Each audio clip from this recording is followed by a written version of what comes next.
I'm not speaking.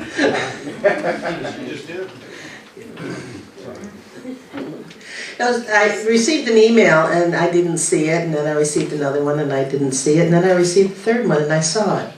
And it was from Reverend Arthur Hammons saying, I'm going to be in town for the rodeo.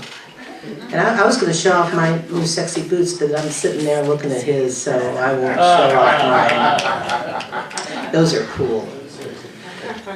But other than that, Reverend Arthur is retired from pulpit ministry. One never retires from ministry. We do it in different ways. He has the distinction still of being the youngest ordained, youngest person ordained as a Unity minister.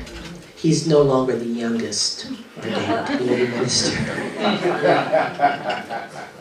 I've got you by a couple of years, yes.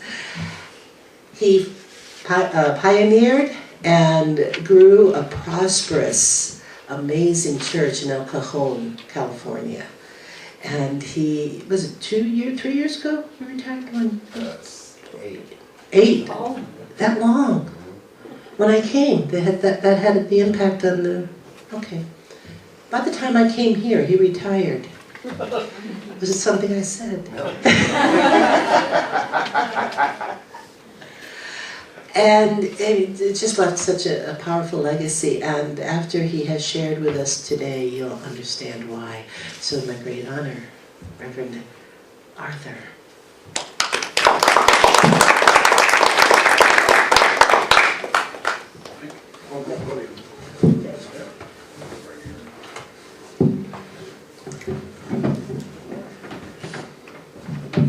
Thank you.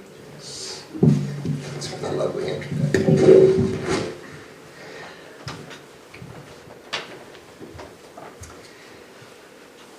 On what was going to be just a normal day, everything kind of known, what was expected, I all of a sudden found myself in trouble. I mean deep trouble.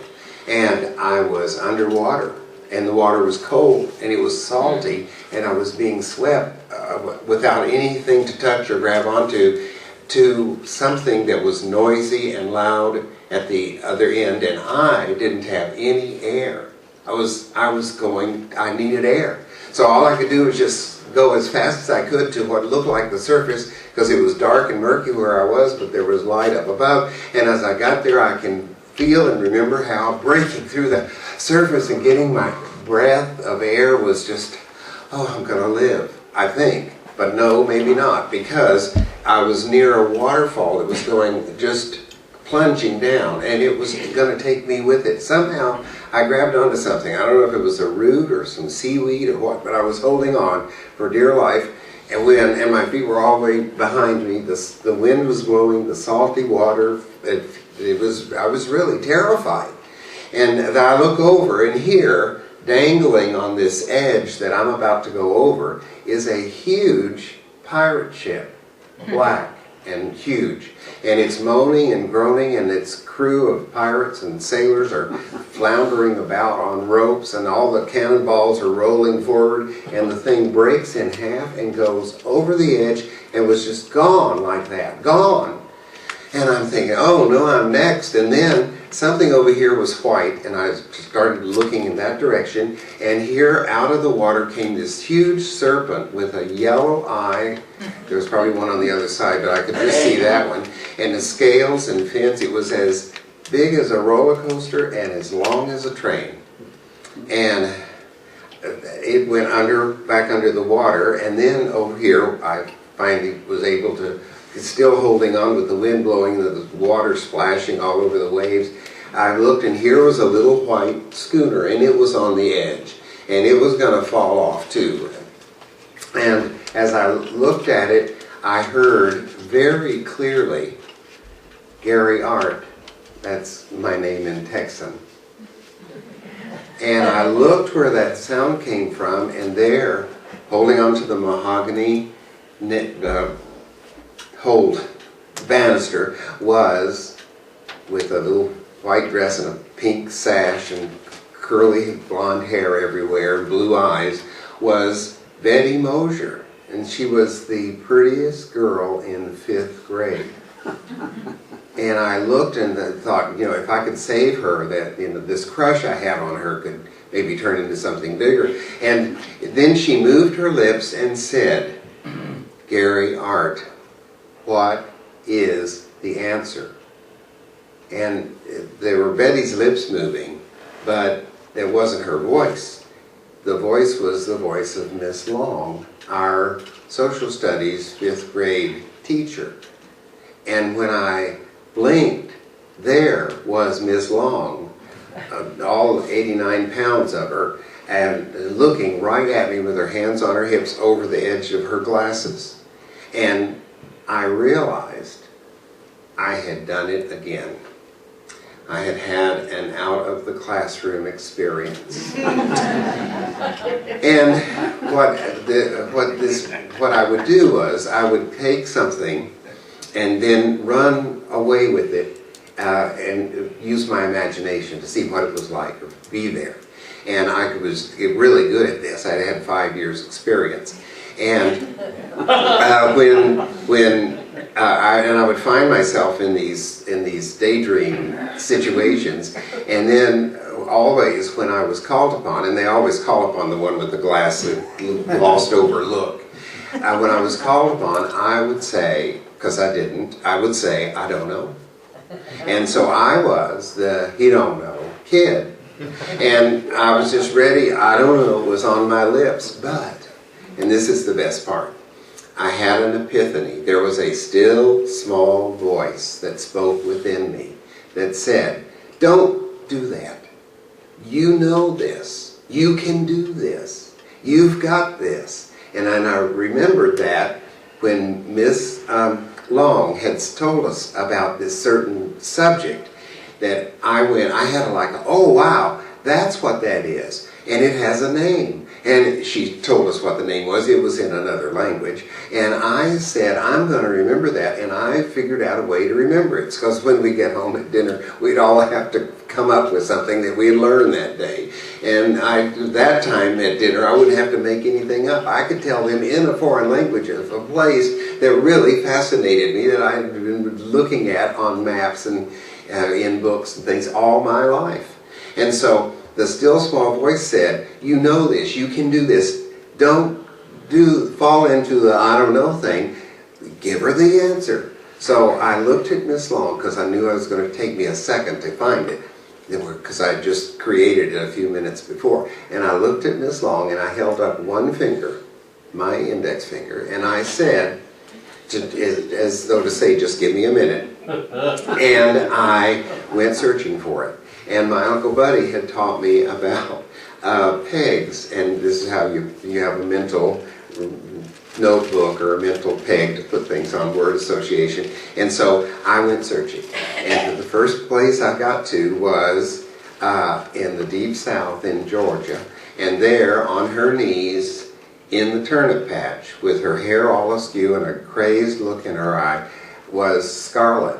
And she had the red dirt of "Tara, Tara," I said to Miss Long. And Miss Long just looked like, "Well, really? You got that far? And so then, but she seemed to say like, "Well, keep going." So then I went to my second peg, and there was my Aunt May. And now Aunt May was really cute and talented, and she was a singing waitress in a restaurant. She served food, and then everyone, all the staff there sang also. And her character that she sang was Patsy Cline. And she looked just like Patsy Cline, dressed just like her, had to have the costume for work. And when she was so convincing with her little sunglasses, that when she'd go in and out of work, people would say, "Are you Patsy Cline?" And she'd say, "Yes." And they'd say, "Can we get your autograph?" And she'd give them, write Patsy Cline on the paper, or the menu, or the napkin, or whatever it was. And one time she told me, she said, "My secret is these little sunglasses, because they make me incognito." I said to Miss Long, "Terra incognito." And Miss Long just looked at me, startled. The "I don't know" kid knew something in another language, and I got it all there. And she just looked shocked. And then she said two words that I had never heard a public school teacher say in my 5-year career. And they were, "You're right." And with that, I could almost hear the blinking eyes and the shutting mouths of all the kids around that I always thought Gary Art is, he don't know. And things, once you make a breakthrough and you're there, then other things can start to happen that are bigger and better. So I can remember feeling like, I listened to that little voice, I followed up, and I did know it, and I gave the answer, and then look, I need to listen to that voice more often. And I created a little formula on the spot, and that was, life is always going to ask questions. And at first, most of them seem so challenging or foreign or difficult that our first response is, I don't know. But there's something within us that knows and can help us, if we don't know, find the answer. And so life's going to ask you the question. Oftentimes the response is, I don't know, but you can decide that you can find the answer, and then you go searching for it, you find it, you give the answer, and then you collect your reward. And my reward was that my reputation with my 5th grade classmates was going to change starting there. And the habit that I had of saying I don't know was going to change starting there. And then I knew that because that change had been born in me, that things were going to even get better. And they did instantly as soon as I had that realization, because I remember looking across the floor at the other row of desks, and across from mine was where Betty Mosier sat, and she was there. And prettiest girl in 5th grade. And she looked at me and smiled, which just meant that she had acknowledged that I was on the planet for the very first time in 5 years. And so I thought, wow, all this happens and then things get better, even better. So the formula again is, life asks you the question. When you have the temptation to say, I don't know, you need to say, I may not know, but I know I can find the answer. And then you go searching, you find the answer, you give the answer, and then you get your reward. And then things even get better. So I stomped that into my consciousness, into my brain on my way home. I had to walk to and from school. It was 2 miles each way uphill. And so I stomped that into my little brain, and that was a turning point for me.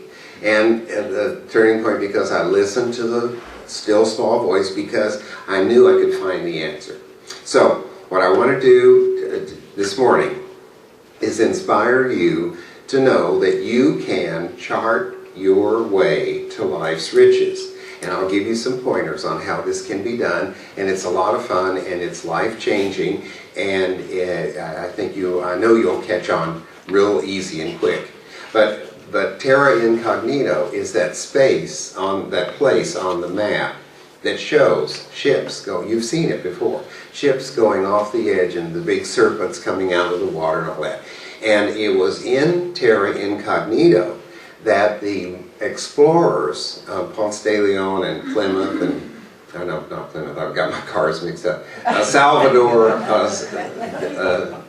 and Columbus, all those great explorers, Balboa, they went into the unknown.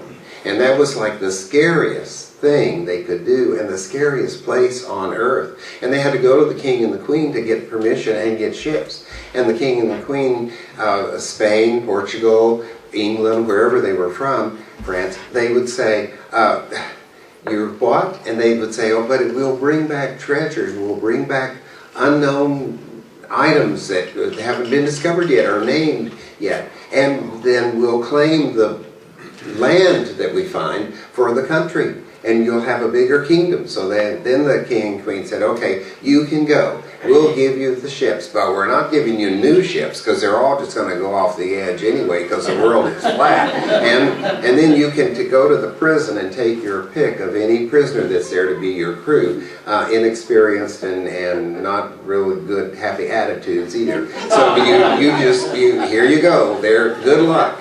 And so they sailed out into Terra Incognita, and they were big and brave. And then when they returned, they brought back knowledge, awareness, items, gold and silver, and they laid claim to the places that they landed in for the territory, for the country. And they were heroes because they went into the unknown and then returned. And they changed the shape of the world from flat to round. They gave it dimension. They awakened people's awareness and curiosity, and it was a beginning place for world travel routes and trade and territories and possibilities that no one had ever dreamed of. And it was a phenomenal experience. So I'm telling you, when you are on the edge of your terra incognita, which is the unknown, it's scary to go there. Something may eat you up. You may fall off the edge. You may die. You know, all those terrible things that could happen to us across our mind. But the truth is, if you go into your terra incognito, you will find things that will add dimension and uniqueness and new territory to your life and your world that it's time now for you to establish. Having been through all you've been through, knowing all that you know, being where you are, the times being as they are, this is a great time to leap into your unknown. And to help you chart your way through, there are some steps to take. And these steps will be like are easy to follow, but when the inspiration comes, it's like the wind in your sails to push you along. And as I give you the steps, you'll hear what you need to hear. And that's the magic of it. I just love it. And Reverend Sophia, you know too, what you say comes from your heart and you mean it. But what they hear, your congregation, isn't always what you said, but it's what they needed to hear. And that is why you need to be here every Sunday, because magic happens. There's no other place. And I love doing church, and I was in the church that I founded for 38 years, and I love doing that and watching people grow and just being a part of it. But there's nothing else like this. No other place do people gather, and their consciousness blends together, and their stories blend together, and their results come, and the whoever's doing the speaking is like a lens, and everyone focuses on what they're saying and brings their gifts to the lens, and then those gifts get refracted back out, so that somebody here who's about to give up gets refracted back to them somebody else who's here who was about to give up, but they didn't, and they hung on, and then things turned around and they survived, and now they're thinking about going on instead of giving up. And that gets bounced back to the person who was about to give up. Of course, the lovely minister always gets the credit. Oh, you said the most beautiful thing. I didn't say that. But you heard that because you needed to hear that, because it came off of our family, our church family. That is truly a special, unique thing. And then there's cookies later, so you get everything. And I watched several of Reverend Sophia's and yours presentations on your television blog thing. And she's really good, and you need to take care of her. So, you know, show up. And when you show up, then there's more refracting to go on, and then that helps her, that helps you, and all the people that are in this church family. So you got to keep coming, and whether you feel like it or not. And so and then too, we all get to share our consciousness, but we also get to share germs, and this makes us stronger. So we get well faster, because We're in the flow. So keep coming. Okay, so now then this wind in your sails. There was a country western song about, they call the wind Mariah. Well, in the Navajo language, Mariah means Holy Spirit. And they call the wind the Holy Spirit. Now, you know from being in unity that there is God and then the child. We're the child, and God's Spirit is everywhere. And we are just chip off the old block, and peas in a pod. We're the same. And when we know that we are in the Father and the Father is in us, then that's the whole Spirit. And that is the wind beneath our wings, and that is the wind in our sails. We need to know that. So that's the Holy Spirit. And when we're whole like that, then we're invincible. All the possibilities then blow our way. And then we can pick the ones that are right for us. So some things that I need you to know about yourself are, you are a thinker. One time I was doing this talk, and a woman who didn't hear very well said, "Did he say stinker?" No, you are a thinker. Now in unity, we are very sweet people, and we have big hearts, and we are into our feelings. But feelings come after thoughts. So if you're a lovely feeling kind of person, a warm fuzzy, you need to know that it comes from thought. And you are a thinker. And you need to identify yourself as, I'm a thinker. And I can think my way through this. And I can think about this differently. And I can think of a response that's different than, I don't know. So, in challenging myself when I was first working on this idea, I said, and I was having a talk the next Sunday, and I said, and I'm going to tell everybody about their ability to think. And so I'm going to say, you can look at anything and find a way to think about it differently. I was in the living room at the time, and there in front of me was the coffee table. And I said, oh, okay, Arthur, if this theory works, then how could you look at the coffee table and think about it differently? And I thought, well, that's really a challenge. But the more I looked at it, and the more I thought about it, this just took seconds, I realized I could think differently about my coffee table. And I realized that it is decaffeinated. And then, because I was kind of feeling proud of myself, I went down to our guest room, and our twin beds, they're fraternal. Then I went in the kitchen and I opened the knife drawer, and our meat thermometer is not oral. Now I'm going to stop there. So you can take anything and look at it and figure out a different way to see it. I paint also, and in one painting class I took, the teacher said, okay, we were all working on our paintings, and she said, now just turn your painting upside down. So we all did that, and then all of a sudden, what needed to, when we turned them right side up, what needed to be defined or highlighted or whatever, showed up more. And we've all had our lives turned upside down. Somebody's life may be upside down right this minute that's here, and that gives you a different way to see it and then think about it. So we think, and then we feel. Thoughts create feelings, and sometimes if there's a feeling coming up that doesn't rest well with your soul, you need to say, I'll just put this feeling right here, and then I'll examine my thoughts about this. What am I telling myself? What am I thinking? How could I think about this differently? And by the time you've rearranged your thoughts, you get back to the feeling, and it will have changed, because the origin of the feeling changed when you changed your thinking. So that's a very important skill to develop. You all are also very creative. Just think of the things you've created. The refrigerators you've created. How many have you created? How many cars have you manifested? One time, it was a different woman, but another woman said, just, how about husbands? You know, how many of them?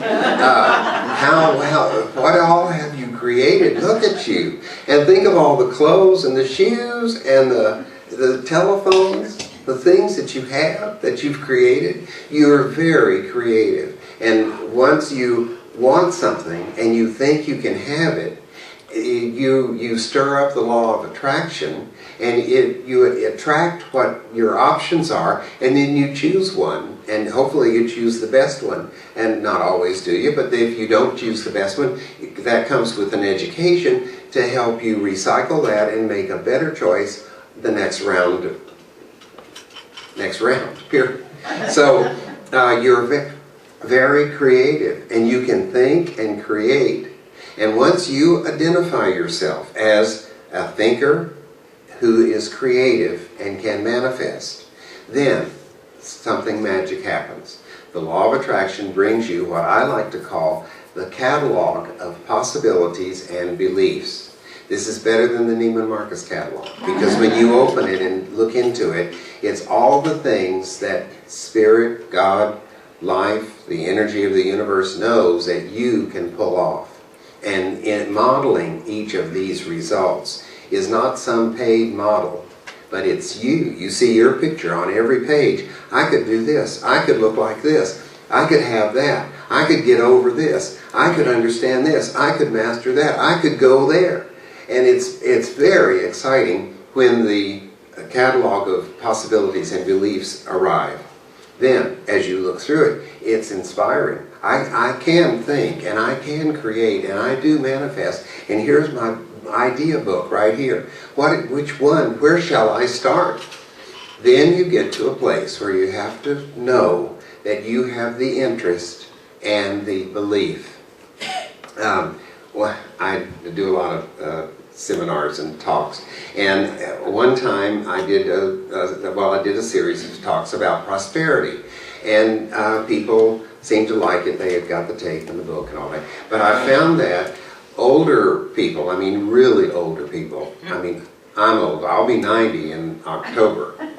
Well, not this October, but when I'm 90, it will be October. And whenever, think about your birth month, what is April, May? October? You'll be 90 in October. When next time you go to the DMV, you know why your picture on your driver's license looks like that? Because you're terrified. And because, yeah, I gotta drive, please let me drive. And so that's, but to soften you in that moment, next time they ask you for your age or whatever, just tell them.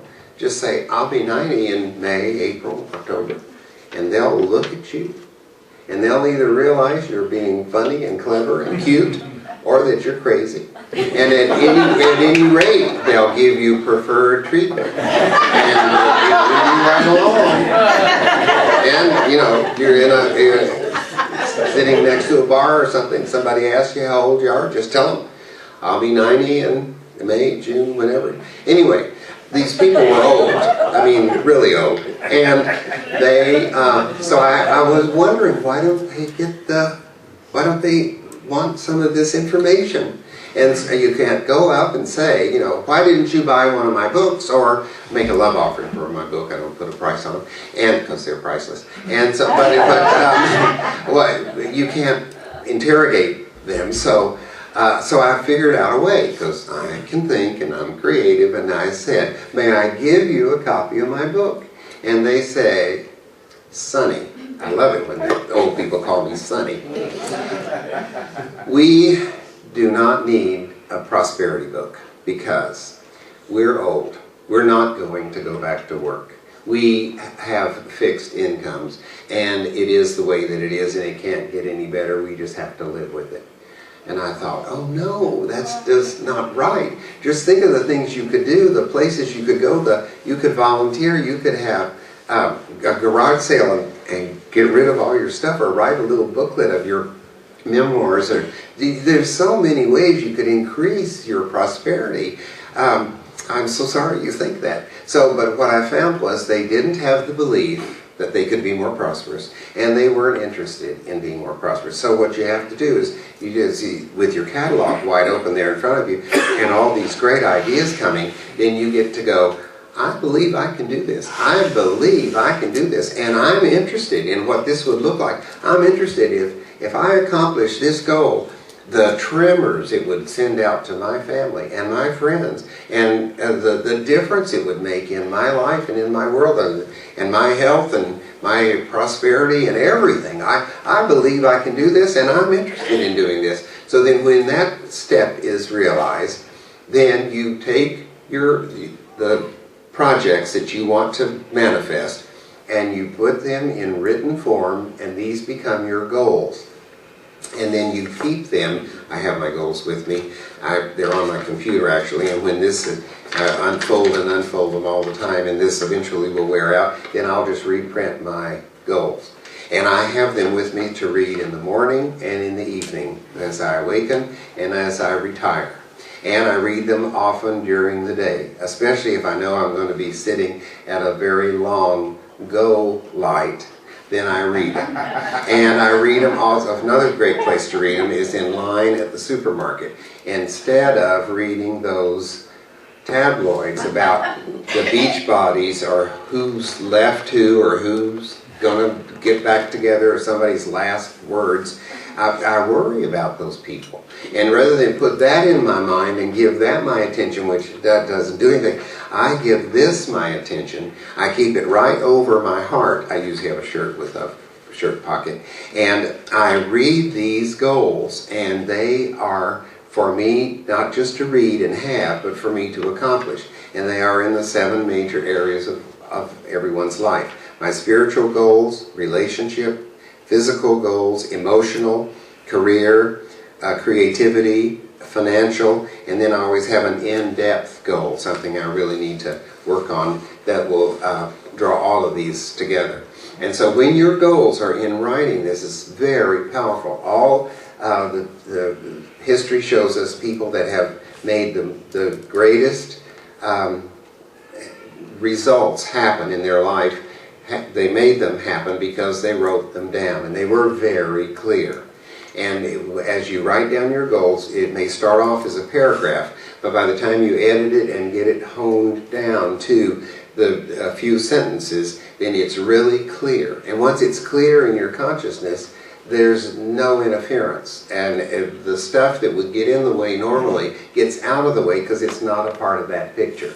So it's real clear what you're doing. And you know you have an opportunity to create some of this clarity this next week with Reverend Sophia's class about the blueprint for the new year, and not resolutions. I really like that. That's a brilliant idea to then put that together for what what your new year is going to look like and what you can do.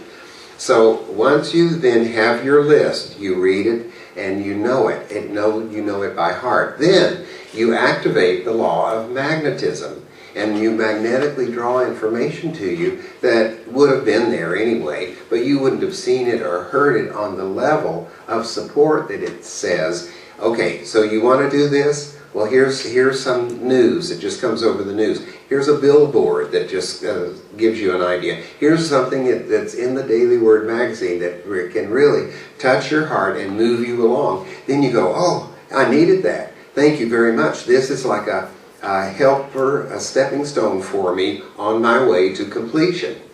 So then also it's important that you know that you need to move ahead as fast as a tortoise. This is give yourself plenty of time. This is real important. It was not the hare that won the race, Aesop will tell you. It was the tortoise. And he was not glamorous. He was not sleek and fast. He was slow and sluggish and as wide as he was tall. But he saw the string and he kept his focus on the finish, and he, with determination and patience and energy, he picked them up and put them down, and he felt the sting of the string snap across his chest as he won the race. And the wabbit didn't win because he was overconfident. He hopped around. He thought he was fastest, and he didn't have any regard for his competition. I think the reason he was late to the finish line because he fooled around with that Energizer bunny. But at any rate, he didn't win the race because his focus was more on his ego and himself instead of like the tortoise, pick them up, put them down. So you want to give yourself plenty of time. If you lost a half a pound a week, if you needed to lose pounds, if you lost a half a pound a week in a year, you'd be 25 pounds less. And that leaves out 2 weeks, Thanksgiving and Christmas. And so, or your birthday cake, whatever you want to do. And so with discipline and hard work and doing those push-ups where you push yourself up from the table when it's time, you could change your whole appearance and your health, your heart rate, your blood pressure. And then too, when this is going on, people know something's going on. And they will ask you, are you pregnant? Are you in love? Or what's going on here? You got a secret pal or something? What's happening? They'll be infected by your possibilities, and then you can maybe share with them. I'm a thinker. I'm creative. I had a vision of all the things that are possible for me, and I became very interested in knowing what I wanted, and then I put it on a list, and I'm moving towards reaching that goal. So you want to write your goals down and then move fast like a turtle, and you let the law of magnetism come and give you information that is very helpful for you along the way. Then the next thing you want to know is that it's time to clean house and give up the things that you have to carry around with you. I don't know how much luggage those explorers took, but I don't think they took a lot of changes of clothes and stuff, because they were just going to accomplish what they were going to do and then coming back. And so you don't have to have a lot of luggage going forward. And some of the luggage we have are the experiences that we've had. And they're kind of like a little merit badge that you got when you were a boy or a Girl Scout, but that we don't need to carry the hurt and the disasters and the heartbreak and the very sad and unfortunate things that have happened to all of us. And we don't need to talk about them anymore. We need to live the lesson that they taught us and give it up. Have some amnesia about it. I've thought about a little bottle of product we call Milk of Amnesia. Clean you out. Just get it over with. And because what happens is there are people that have had, and we all know somebody like this. They had a emergency or a surgery or an accident, and the doctor saved their lives. They had to cut them open and go. And as they tell you this, they're so invested in it that their blood pressure goes up. They get little beads of perspiration. Their eyes dilate. They're going through it again. And eventually, after they get to know you, or sometimes they don't even know you, they will show you parts of their bodies that only doctors and nurses have ever seen before. It's like, dude, no! So what we need to do is get over that. Forget the experience and remember the lesson. And live the lesson. Let it fuel you. And besides, nobody needs to hear that, and everybody that's heard it goes when you start in again. They go, oh, here we go again. And, get the tourniquet. They're going to bleed. So leave the lesson and leave the experience and keep the lesson. And then we need to know how to celebrate. And the celebration needs to be in the big picture. What is this going to look like? So a lovely lady that attended church took in all these ideas, and she knew that she could think her way through and to her next level. She knew that she could create and manifest what was next for her. And she saw the possibilities and chose some of them, and knew that she had the interest and the belief. And then she put them in writing. She referred to the list because that's what she could do something about. It was her heart's desire, a burning desire. And then she went as fast as a turtle, and she let the law of magnetism and the law of living on the lesson serve her. And then she had this vision of the celebration. And the celebration came, the vision for the celebration came when she saw in a jewelry store a really beautiful ring with some kind of a colored stone. And it was really pretty. And when, of course, she tried it on, it just fit. So she asked them if they could keep it for her and that she would come back, and it was going to be the celebration of the completion of a project. So, and she could visualize that being her trophy. And as soon as all these other things got accomplished and she moved to where she could just walk in there and pay cash for this little treasure, her little trophy that she'd always have on her finger and with her at all times. And so it all happened, and it happened quickly, and because she knew what she wanted, and she was following the outline. And then it came to the time when she had the money, she went in, she bought it, and then she was so happy, and this was such a vivid experience for her, that when she stepped out of the jewelry store and into the sunlight, the ring just sparkled and shone. And then every time she saw it from then on, that was a celebration about knowing that she could think, create, and manifest by going into her unknown, the scariest part of life that she could encounter, and pull out the treasures, take them back, and reshape her life and her world, her awareness, and her story. And so, in leaving you, I would like to say, I hope this has been inspiring, and you can do this. Yes, you can do this. Thank you very much for having me.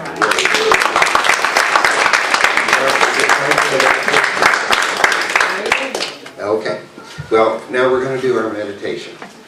So let me ask you to do some things that might be helpful to you, and I hope you'll be comfortable with this. First of all, would you put both your feet on the floor and flat? This puts us, it's a grounding, and it puts us in touch with Mother Earth. Then, if you can, without hitting your neighbor, put your hands together in front of you, and then pull them open and pull your chest out.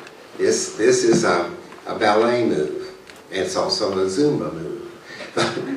And I'm the cutest guy in Zumba, because I'm the only guy in Zumba. So, but this opens you up.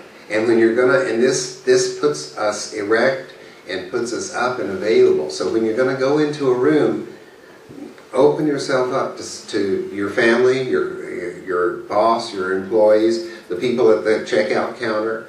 This is a very healthy thing. Position to put yourself in. Then it might be nice for you to put your hands on your lap with your palms up, so because you're going to receive. And it's not the speaker that's going to give you anything. It's going to be the spirit of this, your spiritual home, and the source that lives within you and here. Then you might like to close your eyes and then have your head as though you're looking forward. And the bowed head represents teachability and humility.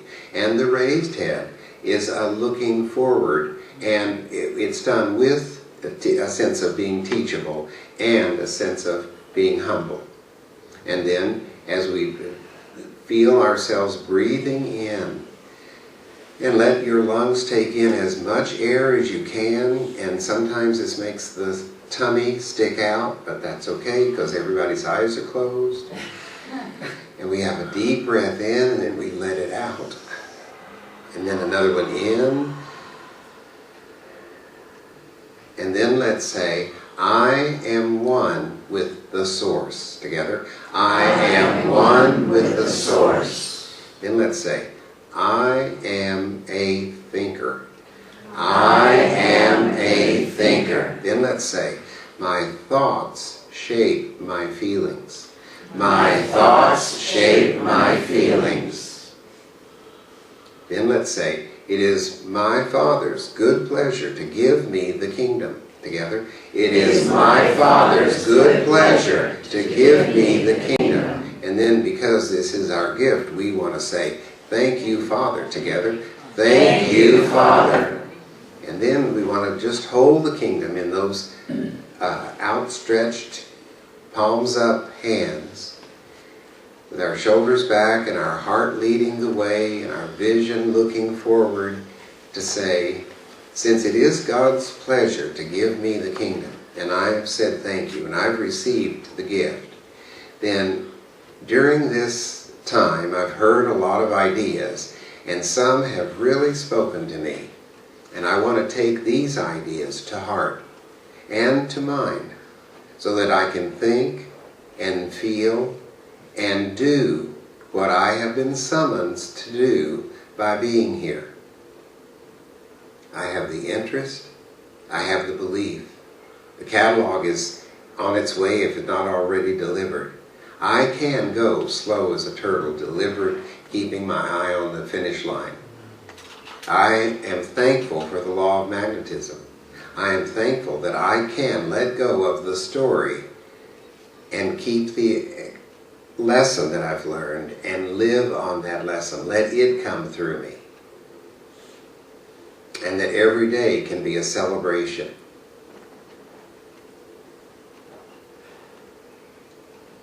I can do this. Let's say that together. I can do this. And then, Father, we give thanks that your presence inspires us, illumines us, motivates us, heals us, fills us to overflowing with love and intelligence and bright ideas. We give thanks that as we listen to the questions that life asks us, and we say, we can know this, we can figure this out, we can find the answer. And then we go find it, and then we deliver it. Then we give thanks for all the reward we collect and the good feelings that we live with. And then we give thanks that things get even better after we've reached that place, and then we're ready for more questions and more studying our beliefs and our interests and moving on for this wonderful cycle that we know as your love and life for us. And for this morning in this church, our family, our church family, and Reverend Sophia, we give thanks. And we are thankful. And everyone says, and so it is, amen. And so it is, amen. Thank you again for having me. I had a wonderful time. Thank you.